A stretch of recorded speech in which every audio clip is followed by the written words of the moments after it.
Okay, there we go. Had the camera facing the wrong way. This is probably going to be the last video I make where I'm driving down the road, and you can look at my elbow while I do that type thing. So it gets the information out there. I'm going to talk about, sorry I keep bumping the camera around. I'm trying to change hands. It's sort of cold in my car right now. It's 30 degrees outside. I'm going to talk about the moon, and I'm going to talk about maybe wrap up a little bit more on the Indus GRB, and I'm also going to talk a little bit more about the quantum physics aspects of how a universe comes into being like the one we live in. So I'm just going to go ahead and set this down right here and shut my dome light off. Yeah, so right now you're looking at my brake probably.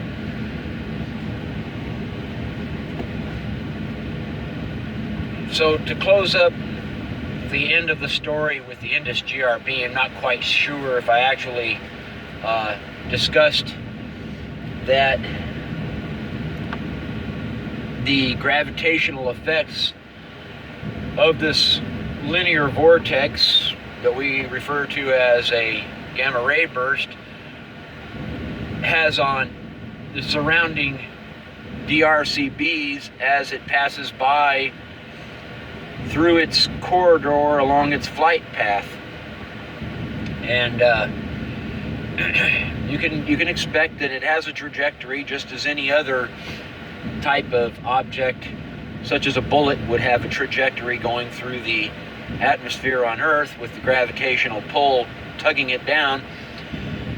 Well, GRB is going to basically be possibly similar to a pachinko machine ball getting bounced between all the little, lights and things to go brightening up and flashing and making crazy noises. Not that it makes crazy noises. So as it's passing by, because it is a linear vortex, and because of the fact that it would be rotating, then it creates that vacuum that we're talking about. And because it is particulate, it is the particles of that matter that give it the property of being able to create the whipping motion of space around its body. So it's flying through space like it got rifled out of the barrel of a rifle. Yeah, so anyway, it passes close by our solar system, and as it does, its gravitational influence begins to affect the weaker structures in our solar system, such as the plasma on the sun and the gas giants.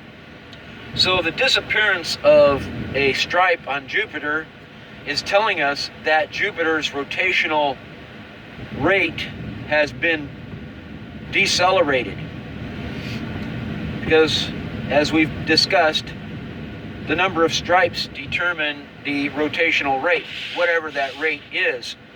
But it is a constant rate regardless of the size of the DRCB of that particular region, right? Say, for instance, our region being the galactic region of the MOG, or the Milky Way galaxy. So the sun has Jupiterian 9-stripe rate of rotation. The Earth also has it. Jupiter has it, and I can pretty much bet that it's a good chance all the other gas giants in our solar system have it. Whether or not we have that same kind of behavior with the other planets that are terrestrial, such as Mars, those types of things are really hard to say. Mars definitely has the appearance of not necessarily being a differential rotating celestial body any longer. And the reason that is, by its appearance, is it appears to be much more solid than the Earth. It may still have a mantle, but its mantle might be way, way deeper inside of the planet's core, and basically you have just a very thick, walled planet. Now, because of centrifugal force behaving in a faster rate of spinning magma out to the surface of the planet, at some point this could create, you might say, hollow cores of planets at a point. Who's to say whether or not that is possible? It would depend on the rate of rotation of that planet to decide whether or not the magma or the mantle is going to be spun so hard that eventually it clings to the outer walls of the inner core, like slip clinging to the mold of a ceramic object, mold for an object, right? You know, like whatever, statue, piggy bank, you know, that kind of thing. And if that's the case, then it could quite easily become less and less liquefied within its own core. But even when we sit there and we allow slip to cling to the outer walls of our molds and clay, there's generally still always liquid slip inside of that mold that you can pour out back into the slip jar. And it's only the clay that had clung to the outer walls of the mold that you want to keep. So that very same kind of relationship might be true with, for instance, Mars. Now, the similarity we have with Mars is Mars' North Pole has a continental mass that is, oh yeah, that's right, spiral. And basically what it boils down to is Mars did not have enough cumulative continental mass on its North Pole for it to find the necessity to migrate spiraling down toward its South Pole. Unlike the Earth, where it had a great deal of continental mass on its North Pole.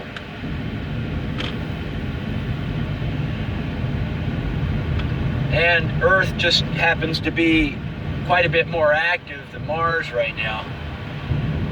And I would imagine it has something to do with Earth's orbit around the Sun, our proximity to the Sun in relation, or in comparison to Mars' proximity to the Sun, and its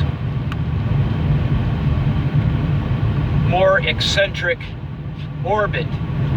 Our orbit, I don't believe, is quite so eccentric, right? So now this won't be the only comparison I provide where planets and their way of operating in space is comparable to clay.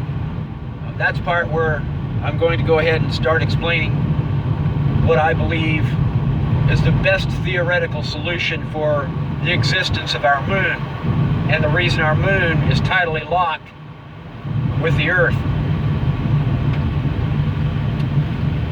So basically I tied it up with the Indus GRB, and if it is near cyclic because of its source and its range and things of this nature, then we are literally existing in somewhat of a game of gamma ray burst Russian roulette.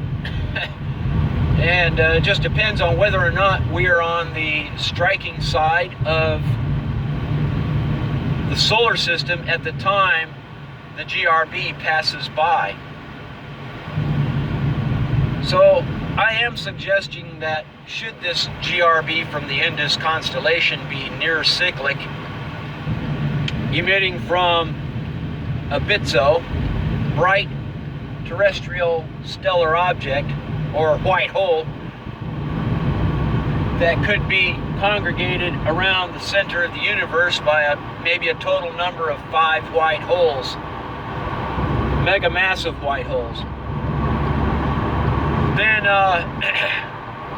You know, it's only a matter of time, because everything about these rotational bodies is that they kind of act like clockworks. And so it's just a matter of time before one day, once again, we could be right within a dangerous firing line of the sun's plasma being pulled from its surface by a passing GRB.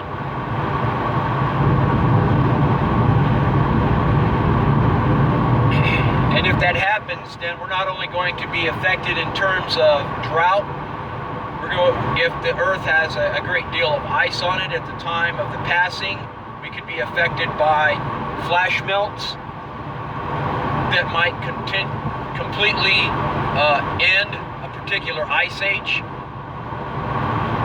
Right now, I don't think we have to worry so much about ice ages as we might have to worry more about cooking ourselves. And then, of course, anytime the planet begins to warm up, its core warms up. And when its core warms up, it expands. And as it expands, the crust thins. As the crust thins, it becomes more malleable. As it becomes more malleable, we have the primary vortices become more active upon the surface of the Earth.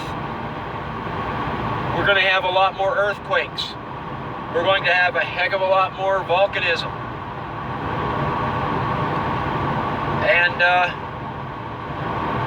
And that's all happening with droughts and things of this nature.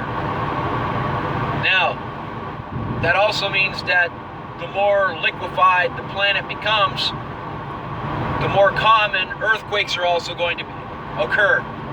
And the more common the earthquakes occur, we already know what happens then. If it happens to be somewhere along the ocean, they tend to have a habit of triggering oceanic tsunamis, right?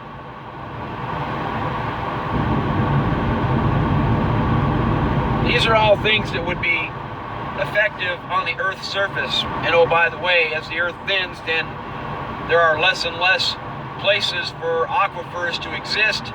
They get hot, they boil, they burst their steam out of that pocket of Earth in the form of geysers popping up everywhere. So you don't only end up with drought in major portions of the Earth, you wind up with floods in other portions of the Earth. So, there you go. I mean, the longer we go heating up our planet, the more active the planet is going to become.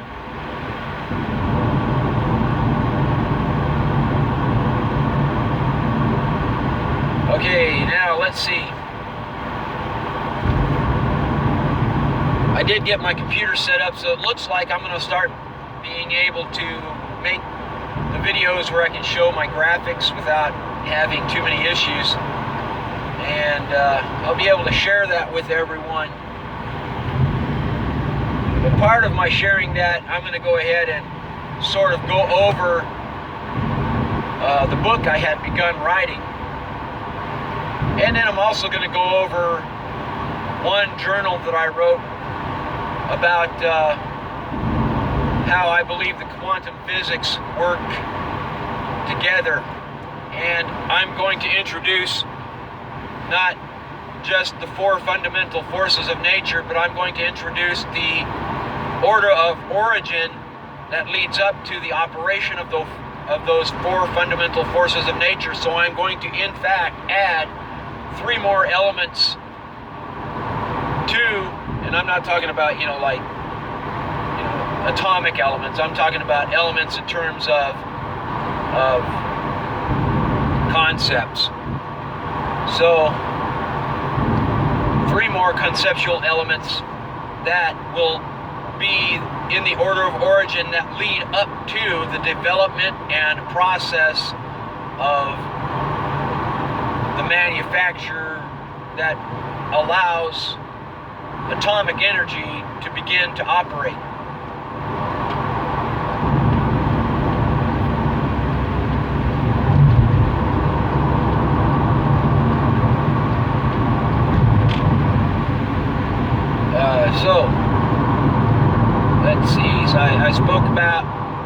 So basically,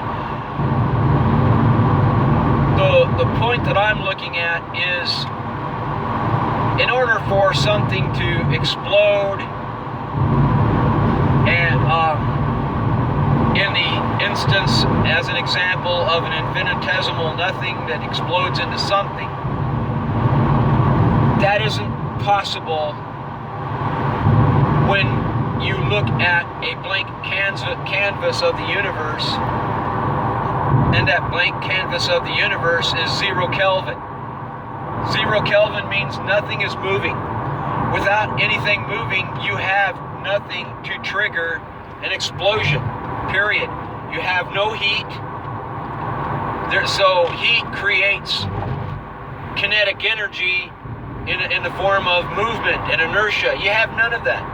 So on the blank canvas of 0 Kelvin, nothing can happen. Absolutely nothing. Not even an infinitesimal explosion of nothing to something. So what then has the capacity to develop the conditions that lead up to a universal explosion, especially one of the type that we live in? You have to have a body.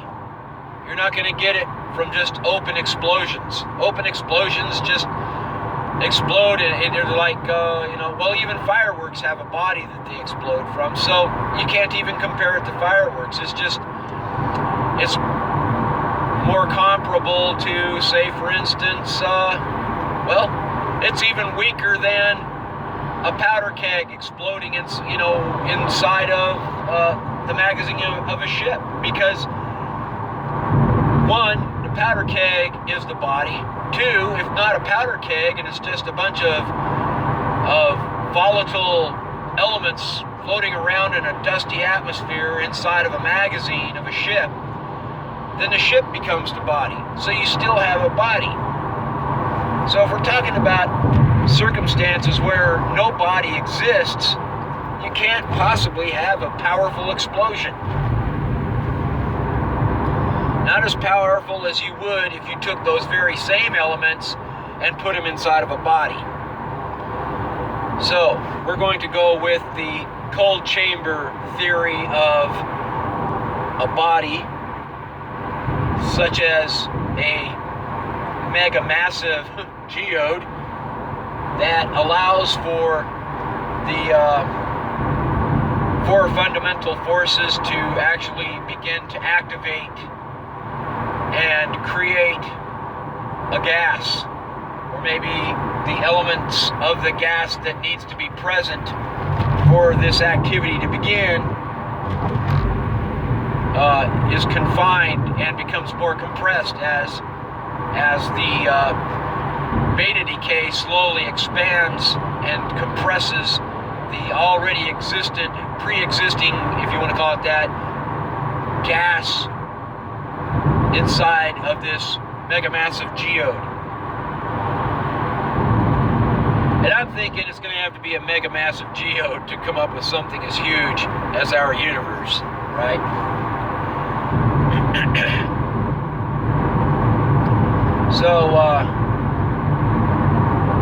So basically, what is the order of origin then if electromagnetism can't be electromagnetism because nothing can move, then that is not one of the very first things that exists in our universe. If gravity, in its simplest terms, can be defined as the vacuum of space, well, if you don't have a vortex, because nothing can move, you don't have gravity. So we just eliminated electromagnetism and gravity. Now, we're going to start looking at the other two. Well, then you have the weak nuclear force and you have the strong nuclear force. And basically, in order to get the strong nuclear force, you must first have the weak nuclear force. So that eliminates the strong nuclear force. Yes, we're thinking about this in terms of deductive reasoning. So now we have 3 of the 4 fundamental forces that can't possibly exist in a region of the cosmological constant.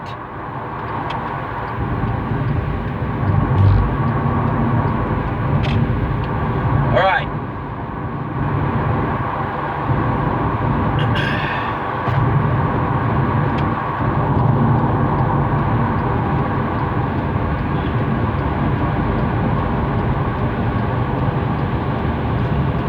I'm quiet right now because I'm passing these trucks that are driving down the center lane.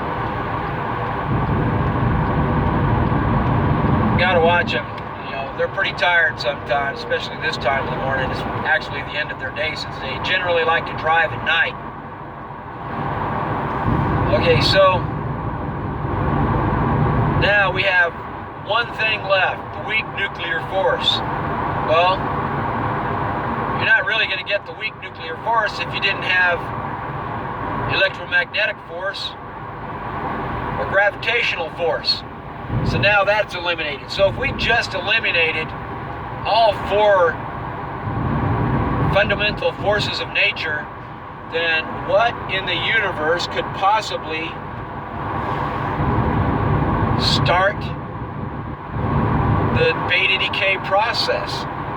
Well, all that's left is something that exists that doesn't require energy to provide it a property. So if we think in terms of our blank canvas, then the only thing that in my mind that could possibly exist that would present a condition that would attract free elements to come together, it would have to be magnetism. So in my theoretical mind, the very first thing that you're going to have in the cosmos is going to be magnetism. Through magnetism, your elements are attracted.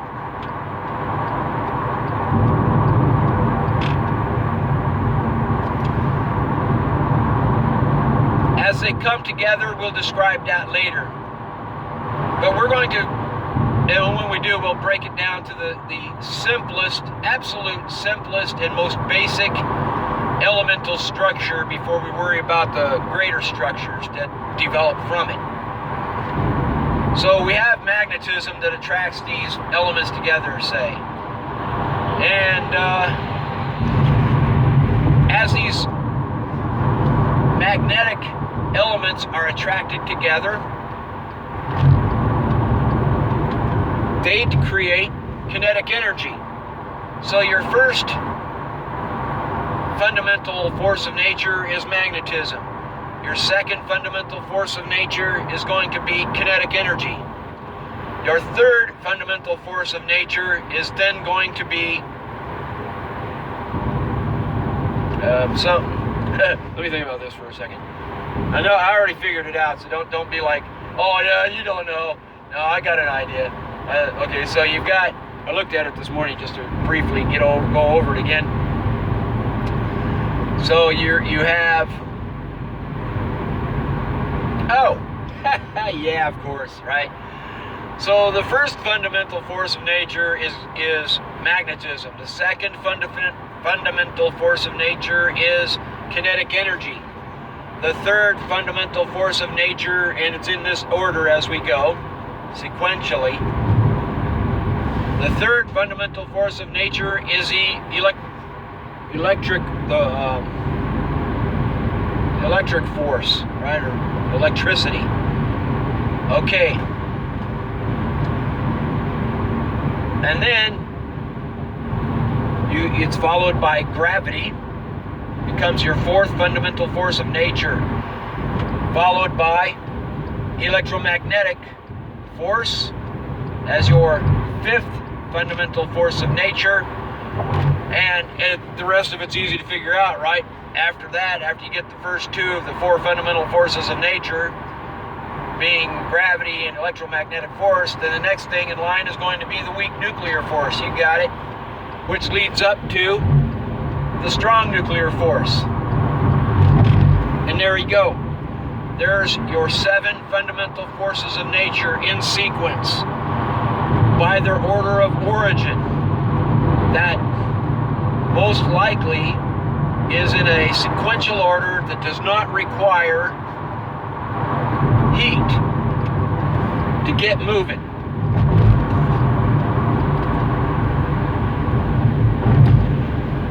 Okay, so now if we don't consider what's floating around in outer space, so you might have 2 different types of accumulation, right? Accumulation of particles, or particulate accumulation.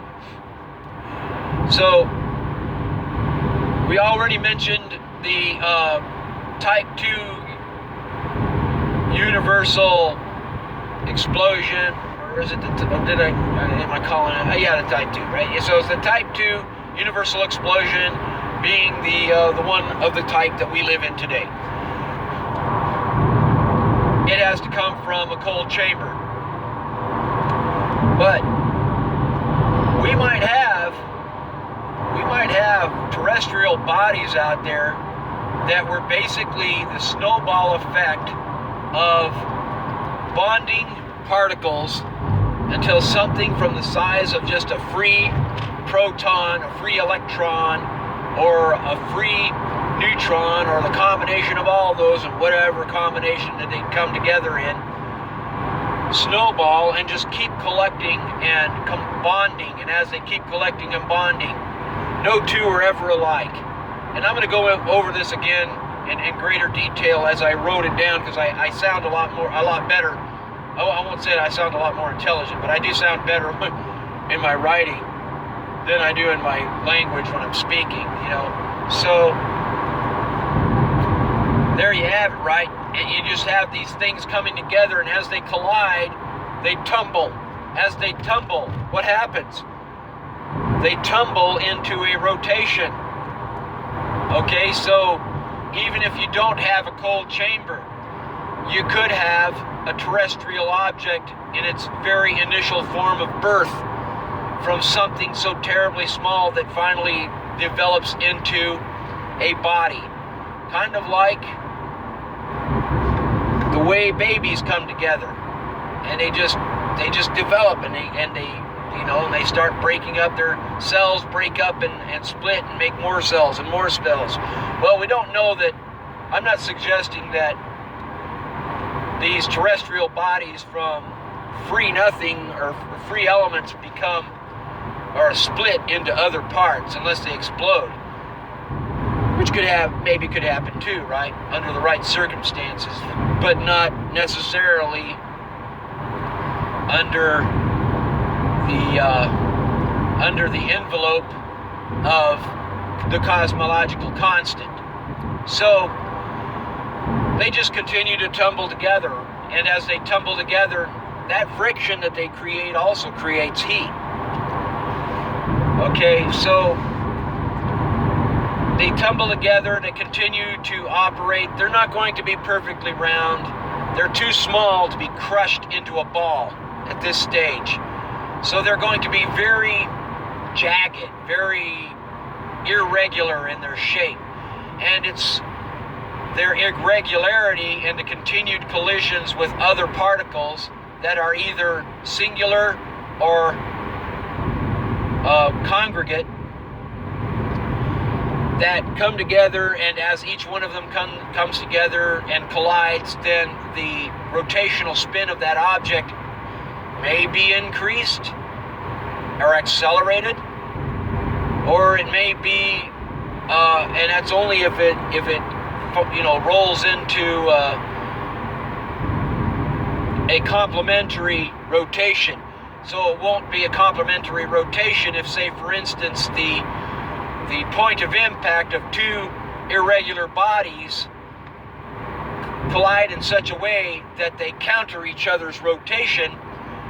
Then you might have an elemental congregate that has a rotation or a rate of rotation that's decelerated, maybe even slowed to nearly not rotating at all, or having an unstable rotation where it has this terribly unbalanced precession. Okay? But let's think about it as maybe in the earliest periods of the universe altogether, or the cosmos, you have these bodies that come together. And as they come together, these are your black holes that are maybe uber massive by today, from our point of view, that have been collecting matter ever since as far back as the existence of the cosmos could possibly take us. And then so today they are so huge that we find them to be supermassive, or in the theoretical sense of Bitsos, megamassive. Maybe 10 or 100 times greater in mass than the black holes we call supermassive.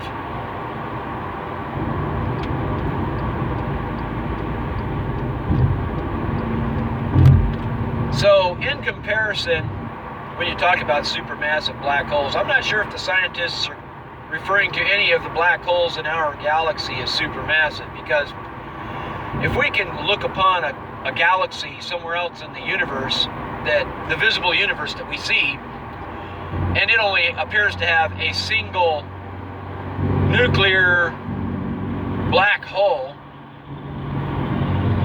at its core, that would be a supermassive black hole. And then in comparison to what we have, depending on the size of that galaxy, if that galaxy has the same diameter that our galaxy has, then it's definitely a supermassive singular black hole in comparison to our galaxy's black holes, because our galaxy's black holes in the quantity of 3 would have to be, or they're going to be, dispersing and sharing the load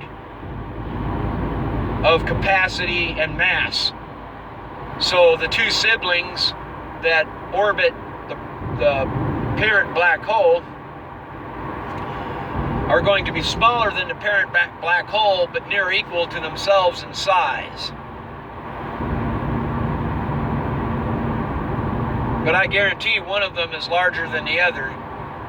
They're not going to be exactly the same. But you can get a general idea of what they might be the size of in relation to the parent black hole. And the best way to do that is to create a model in a computer that will distribute the mass of the parent black hole to 2 additional near equal sibling bodies until you find a balance between the 3 that will support the capacity of our galaxy. And I also wanted to mention, when we look into space and we see spiral galaxies that don't appear to have where their spiral density waves appear to be sparse, or appear to be more visible in terms of like arms, spiral arms, you know, coming out, extending out away from the center of the galaxy. They, in fact, might not be as full in capacity than what that galaxy is really capable of supporting. And when we look at the more solid, lenticular-shaped galaxies that appear to be more like a flying saucer than spiraling arms, those might be galaxies that are almost at their full capacity of being able to support everything within their realm, or their range of influence. And that might be a galaxy that isn't really going to grow anymore. And then when you have galaxies that may only have 2 spiral arms, then you have a galaxy that's actually very young. And then when you have galaxies that appear to be galaxies, but they don't really seem to have any general lenticular shape, well, chances are they will be spiral, just like ours, just like the more solid, luminous galaxies that we can see, but not until later. And those are going to be the really young galaxies, the ones that haven't really fully coalesced into the galaxies that we see that are more advanced like ours, right? Even our galaxy is not necessarily fully coalesced. And the reason I say that is because we have galactic virga. We have galactic virga at the top of the galaxy, and we have galactic virga at the base of the galaxy.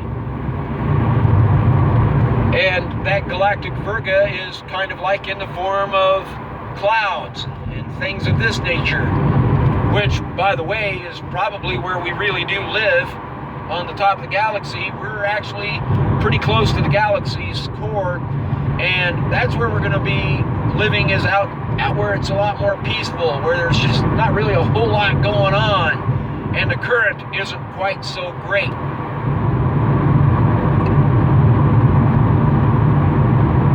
Which leads me to SMEGAs, supermassive electromagnetic gravity waves that are emitted out from our parent black hole, BH number 1, or black hole number 1, right? So my other theory in terms of that is that those gravitational waves affect our solar system in such a way that they agitate the sun each time they pass by at their crest. They're rolling. So they're not only emitted from a gravitational object such as BH number 1, but they're rolling just like waves roll anywhere else on the beach, right? And as they're rolling along, they have a crest, just like the waves on the beach. And as that crest reaches our sun, that crest agitates the sun. And that agitation, well, that's what we refer to as solar maximum. And then, once they pass by, in between the 2 waves of SMEGAs, at the lowest wavelength point, we have, that's right, solar minimum. So that means that BH number 1's rate of wave dispersal from its core at the distance of our solar system from our BH number 1 parent black hole is 11 years. That's cool stuff, right? I think so. Ain't that right, Boomsy? Yes, Boomsy isn't here right now. All right, I just thought I'd throw that in there, right? So that's what you get with that. Now, I might have deviated a little bit off of what I was talking about, because I was talking about, quantum physics portion of universal existence, snowball effect of no universal explosion, but how bodies of matter can come together and continue to amass sedimentary spatial elements of free-floating matter into large, uber-massive, super mega massive conglomerates of balls floating in space, space balls, that kind of thing. So there you have it. Now, at what point, if you have the snowball effect, we're talking about friction creating heat, at what point does the does a coalesced black hole begin to melt at its core because of all of that pressure and all of that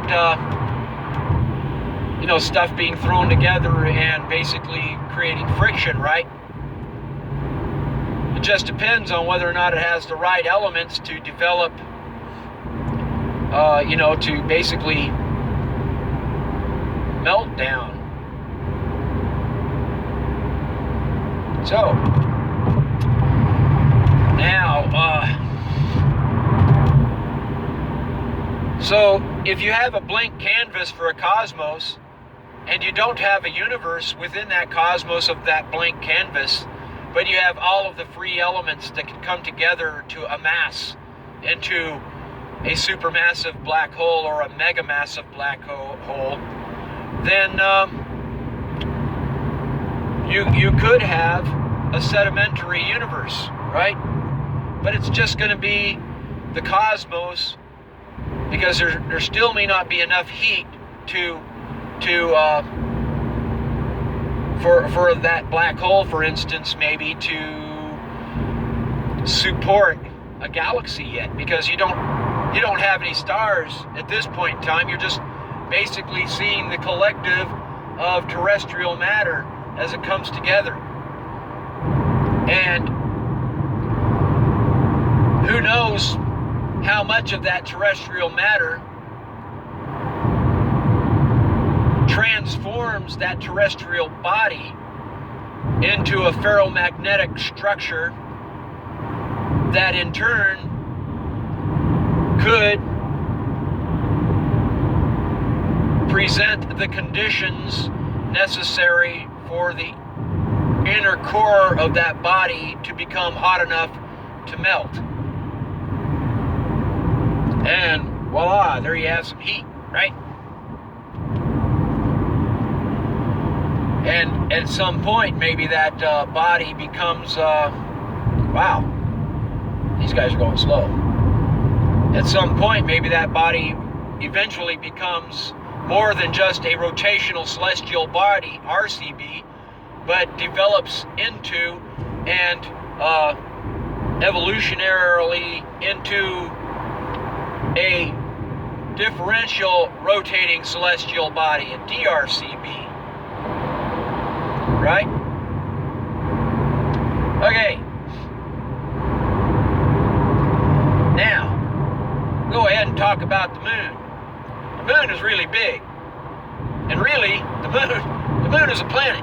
Okay, so here it is, right? Let's say, for instance, the moon could have developed into a black hole and was maybe well on its way to becoming a black hole at some point in time, cumulatively, but we kind of, its relationship with Earth as it became as it is, kind of put a kibosh to that plan, and it, it undoubtedly collided with the Earth. That I'm pretty sure of. But maybe not quite in the catastrophic sense that we seem to be theorizing. And I'm going to explain why that is. And this is where I start to relate it to clay. I love clay. I took ceramics a lot when I was in school. I just love clay. Anyway, so you've got this body. The moon, in its initial development, was at the least a RCB, a rotational celestial body. But it most likely, in its earliest coalescence of existence, it was probably a differential rotating celestial body, or DRCB.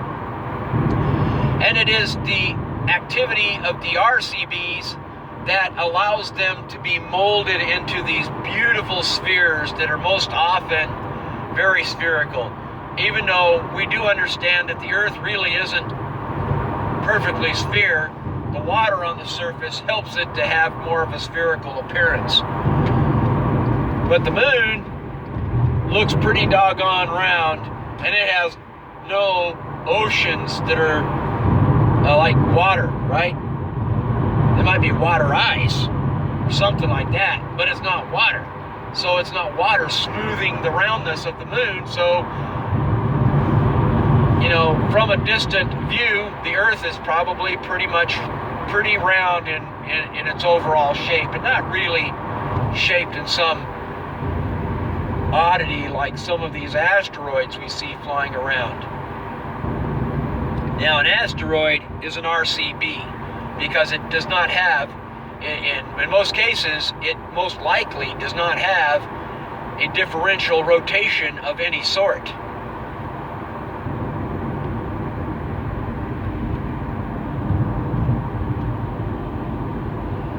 Okay, yeah, there was the popo on the side of the road right there. That was one of those invisible popos that just pops up out of nowhere, and you're just like, oh my God, where did he come from? I had that happen to me one day. I was driving down the freeway. I was just cruising right along. And there was this fellow that was behind me. I was comfortable with that. I was in the right lane. There they went. Woo! Whoopee lights. Actually, no siren was sounded, but the whoopee lights came on right behind me. You talk about panic, man. I was on my brakes so fast you wouldn't believe it, right? But at that point in time, there was somebody that was passing me on the left. So they were more wrong than I was. And it just so happened that that was right at the end of the popo's shift. You could tell because his off-ramp was like less than 200 meters away, and he wasn't about to go chase after this guy. He wanted to go home. So he turned on the whoopee lights, and that dude whipped over in front of me, not unsafely. He came over in a safe manner, he, she, whoever it was. And they behaved themselves for, a period of time, because you know how popos like to leave the freeway like they're going to go away, and then they come back behind you, back onto the freeway, and you're like, darn it! Now I'm never going to get to work. Yeah, well, anyway. So, there you go. Now everybody's driving slow. Doggone it. Okay, so, everybody sees the popo on the side of the road. Okay, understandable. You want to slow down.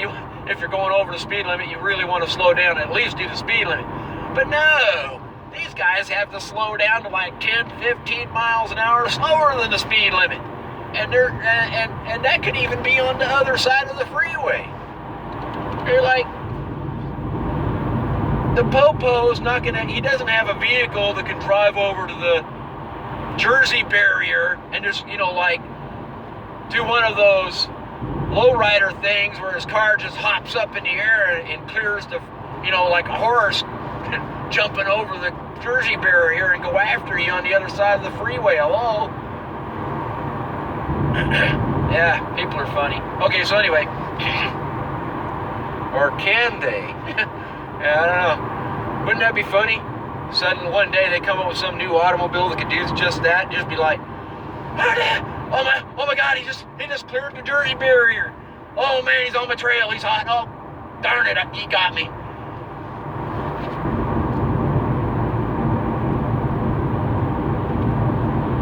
All right. Well, anyway.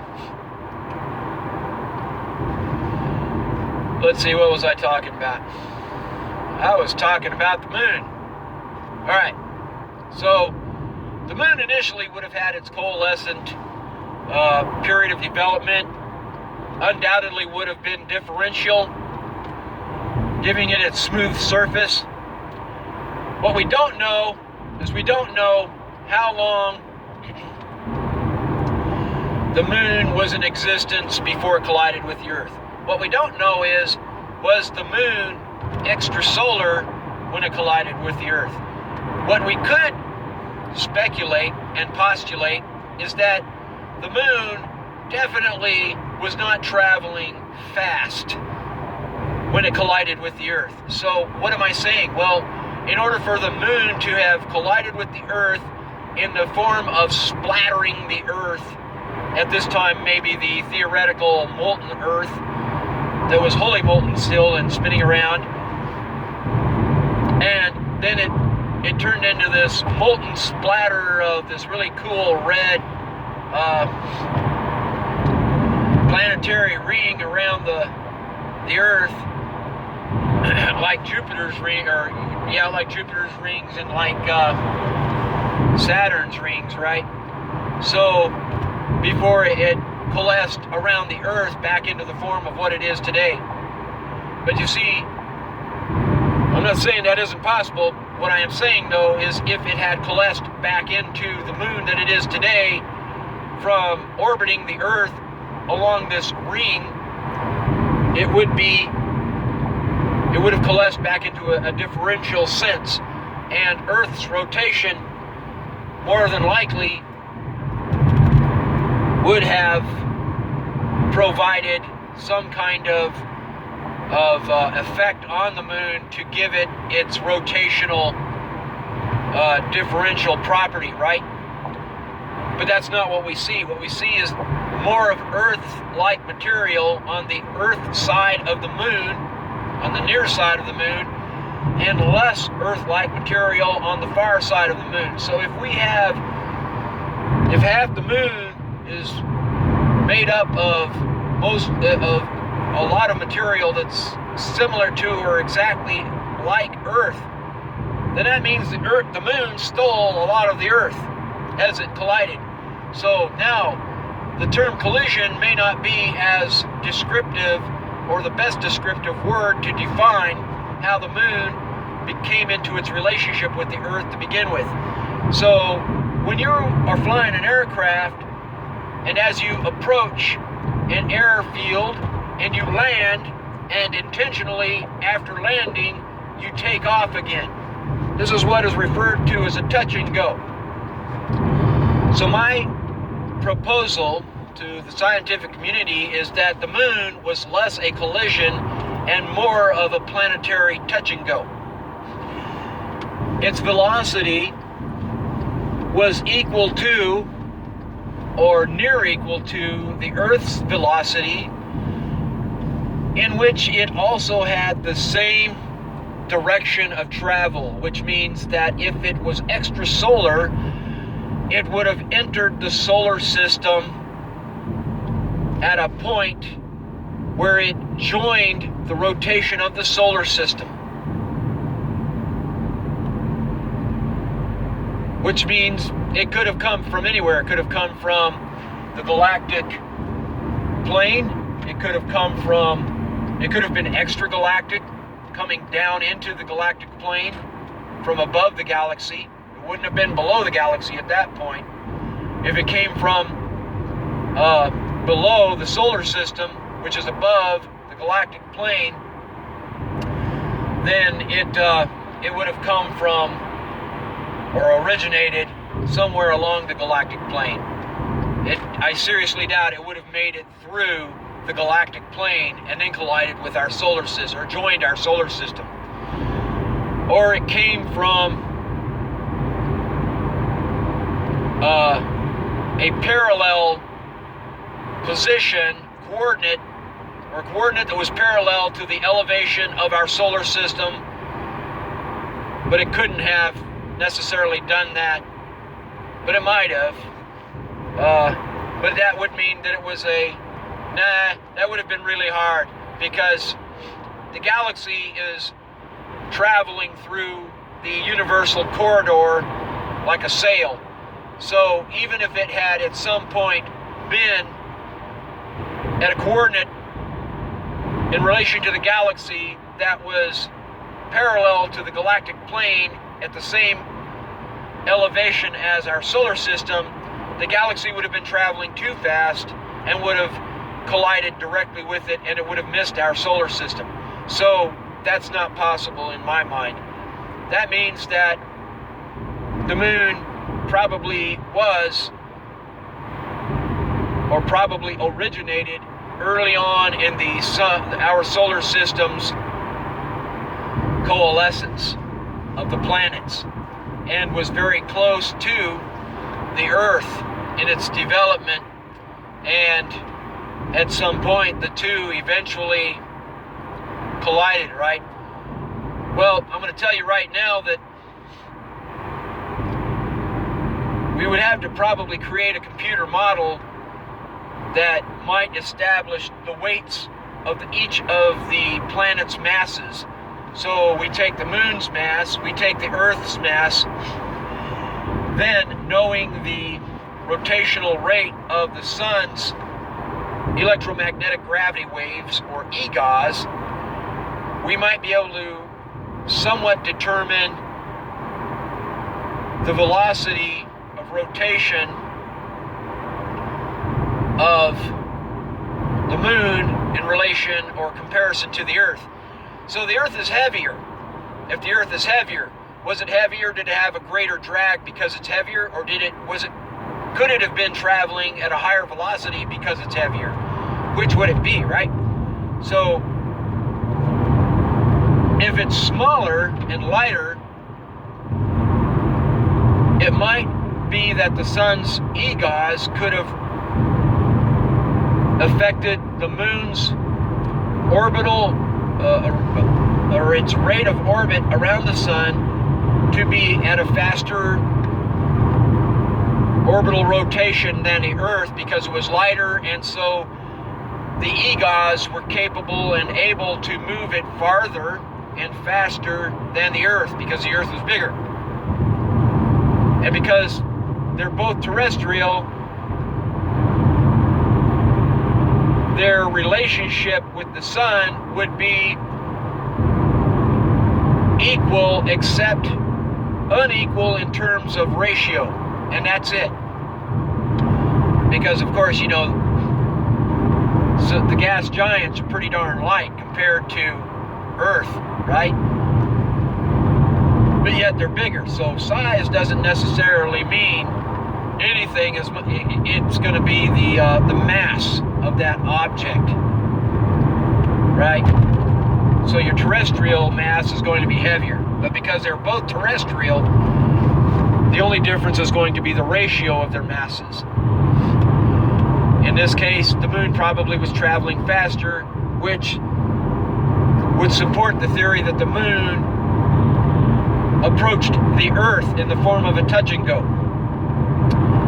Now, the moon may have been further along in its solidification, whereby its planetary sutures were sealed before it collided with the Earth, but yet it may still have been relatively molten inside. And then the Earth might have been at a point where its lithosphere was becoming leather hard, let's say, in terms of working with clay. So the moon would have been more comparable to greenware, and the Earth would have been more comparable to the leather state of clay before it becomes greenware. And we learn from that because the moon would have been in a state of greenware, as it approached and touched the Earth, it would have peeled the Earth's more less hard, leather hard, more malleable surface away from the Earth. Kind of like how asphalt rips the skin off your arm when you munch your bicycle and you're sliding down the road, right? It does that. And then you go back and you can see parts of your arm still on the road, right? Well, it's the same thing. And then, well, but the moon would be the road and Earth would be the arm. And so you go back to the moon, you're like, oh my gosh, look, there's half the Earth. Well, of course, half the Earth is an exaggeration. So basically, that's what you have. And so you have this, whoa, schmaggles. These guys are driving horribly. I've got to get out of this lane. Nope, I was going to go to the right lane, but Trucker Bob is hauling. So I don't want to do that. Okay, so anyway.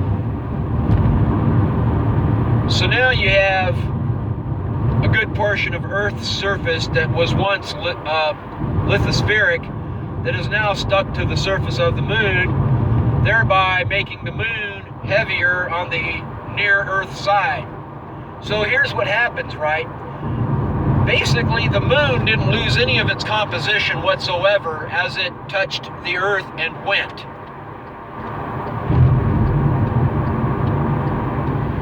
So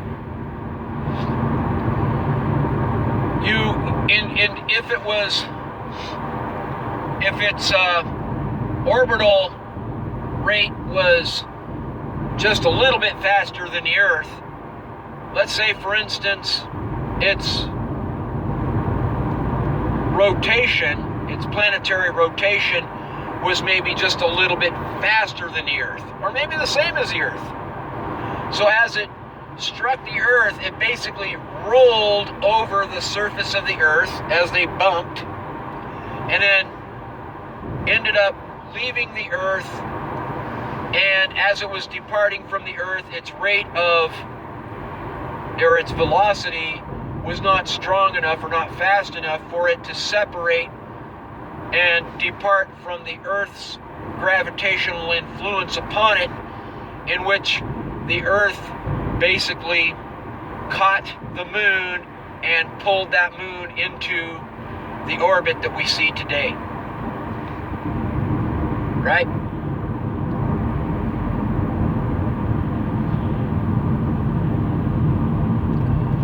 And now you got to look at different things as we go around the solar system. And every single body has a gravitational effect on the planets. So every planet has gravitational effect on another planet to some extent. And then the sun has a gravitational effect on all of the planets in the solar system. So now the moon is going around the Earth, and the Earth has the strongest gravitational effect on the moon, but every time the moon goes between the Earth and the sun starts to tug a little bit more on that moon. And then as the moon goes back to the farther side of Earth, the sun's gravitational effect on the moon is weakened, not only because the moon is farther from the sun, but because the sun's gravitational effect on that moon is now being blocked by the body of the Earth. And as it gets to a point where it's on the opposite side of the sun and the Earth is in between, that's when you have the gravitational influence by the next planet, which would be Mars. But if Mars is way out in space at this point and not at its perihelion through its orbit around the sun, then Mars' effect on the moon may be very, very minimal. And we know that gravitational force is weaker than centrifugal force. So you also have centrifugal force of the Earth's rotation pushing out on the moon. But the greater force of Earth's influence on the moon is gravitational. So it helps prevent the moon from escaping. But in this instance, you know, the moon, we are measuring the moon, and the moon gets farther away from the Earth. But now, it's hard to say whether or not the sun's gravity, when the moon is on the sun side of Earth, and you don't know necessarily, is it the sun's gravity that could be tugging on the moon, or is the moon compressed against the Earth more because of the solar wind pressure of the sun blowing out away from. So which is stronger? Is the solar wind pressure of the sun stronger than the sun's gravity? I don't know. Nah, probably not. Because if the solar wind pressure was stronger than the sun's gravity, the solar system wouldn't have any planets. Hello. Well, there's my theory on the moon, right? The moon had a touch and go experience with the Earth.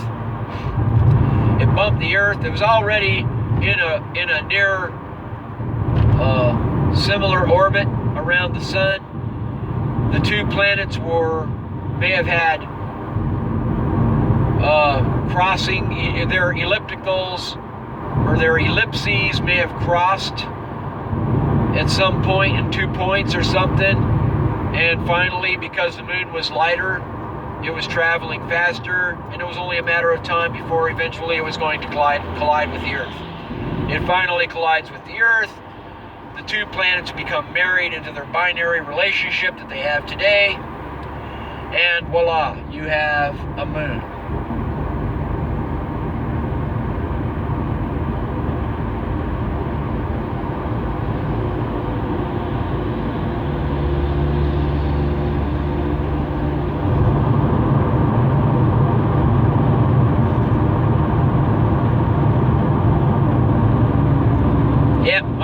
To work now, so a lot of dump trucks out here today.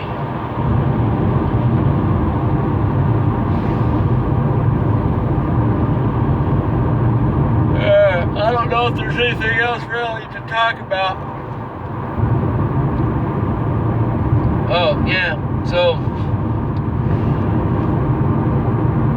we're sitting here trying to figure out how to create anti-gravity when we've been playing with anti-gravity all along. Our little centrifuges are forms are machines that are creating anti-gravity, and anti-gravity is centrifugal force, right? So they're one and the same, and gravity is the vacuum of space. So every time you turn your vacuum cleaner on to vacuum the rug, you're using gravity to suck the garbage out of your rug up into your vacuum. That's right. Oh, that's one thing I didn't talk about. The weather. Okay, so earlier on I talked about the DRCBs having their electromagnetic bubbles. So as they have these electromagnetic bubbles, the area between these bubbles, membranes, and their parent bodies is like the atmosphere, for instance, but not necessarily the atmosphere of Earth. Earth's electromagnetic bubble may be farther out than Earth's atmosphere, right? And so, anyhow, you can have so much energy stored in these, up to the capacitance of these DRCBs before it gets emitted as a GRB, right? So then on Earth we don't quite have the energy needed to create GRBs within Earth's electromagnetic bubble, but our atmosphere behaves much in the same way with weather as it does with the electromagnetic bubble.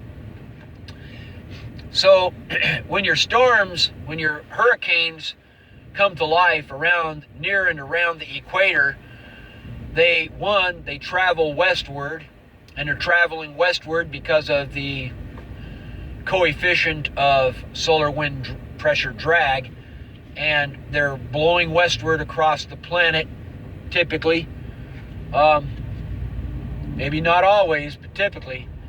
And they seem to always want to go toward the polar regions, so they start to curve upward. Okay, so as they're curving upward, they end up hitting Louisiana in the Americas on the northern hemisphere. And when you're in the southern hemisphere, they start to curve, they go down toward the South Pole from the equator and blowing westward, and they go west and south. Okay?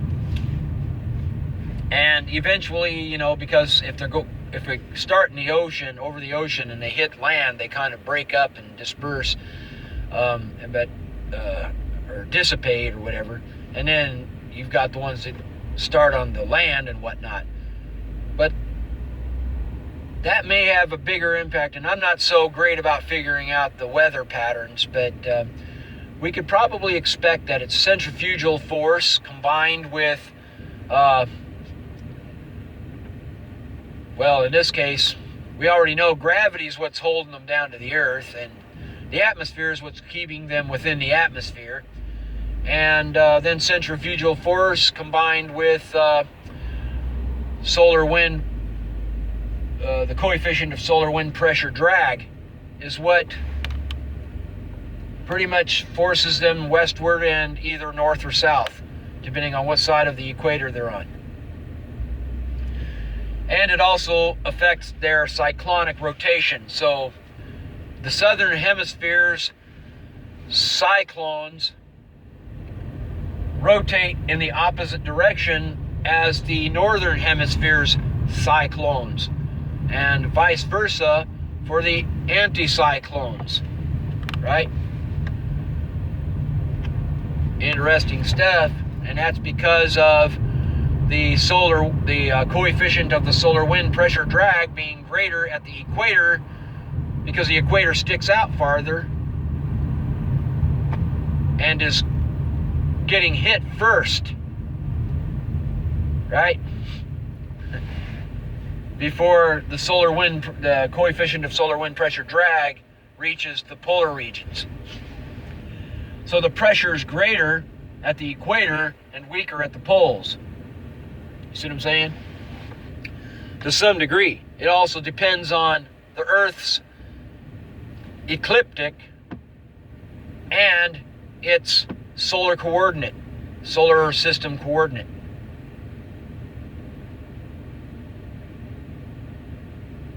Oh, poops. There's a lot of people wanting to go to work today. This is Tuesday, people. You're going to make me late.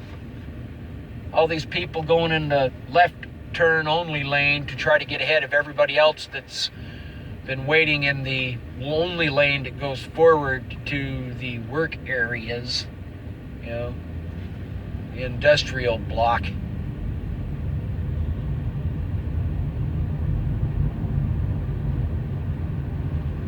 The left turn lane makes them cross the valley and go to the other side of the valley where you're not in Sumner anymore.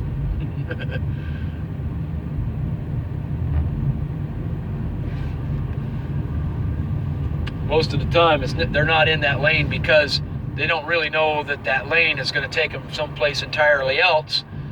They're in that lane because they're trying to get ahead of everybody else, and they think that they can, you know, get back over without any issues. And some of them, they're just like really belligerent and come back over with it. Ready or not, here we come. I'm laughing, but really it's irritating.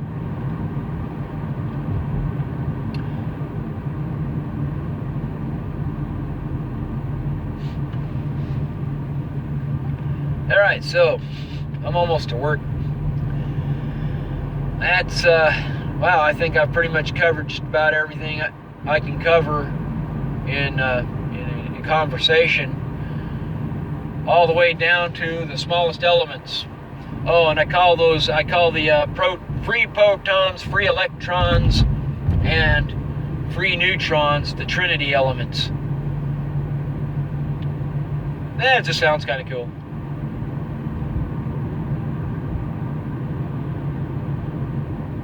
Takes 3 to make 1.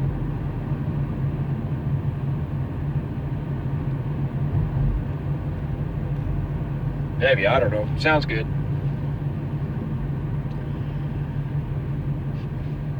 Oh yeah.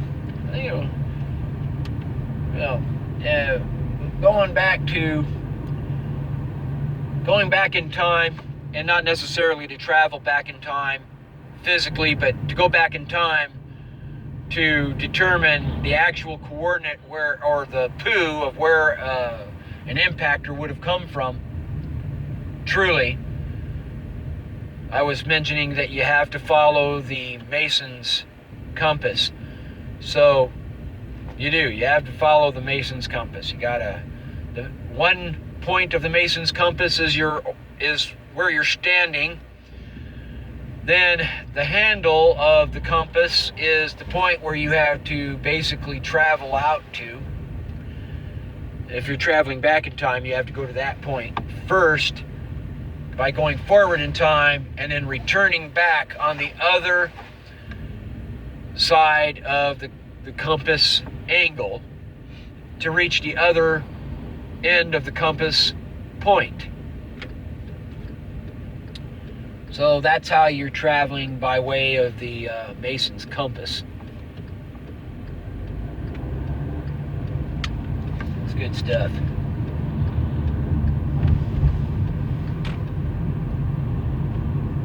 That's everything pretty much in a nutshell. I'll try to talk to you to keep you from getting too lonely while I'm driving down the road here for the last stretch.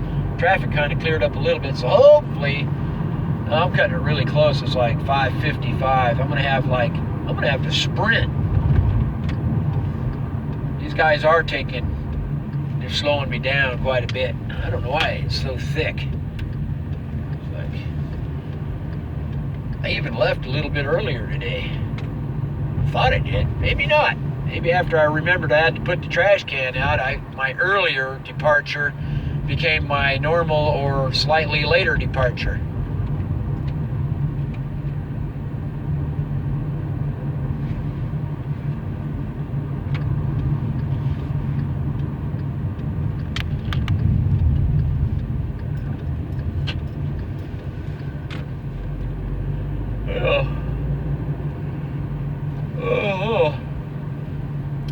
Okay, one thing I hadn't mentioned I could tell you about are explosions, stellar explosions, maybe even like novas, where you see that they exploded outward from a point into maybe two balls or what would appear to be like a butterfly or something like that. And when that happens, basically it's exploding out of its weakest points, which are the poles. Just like the gamma ray bursts are fired out of the poles because it's weaker, well, the explosion fires out of the poles because the poles have a weaker pull on, not P-O-L-E, P-U-L-L, pull on gravity.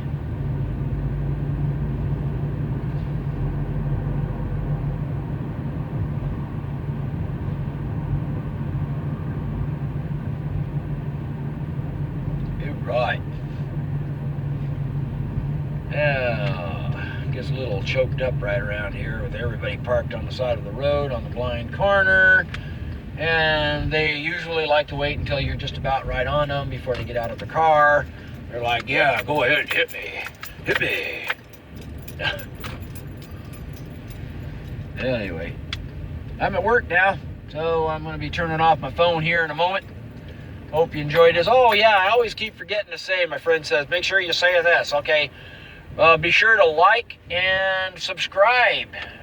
Okay, all of the videos from here on are going to be from my computer in my office as I explain the graphics that I create. And then eventually, I'm going to move on to identifying and analyzing all of the leftover meteor impacts on our planet. All right, see you later, bye.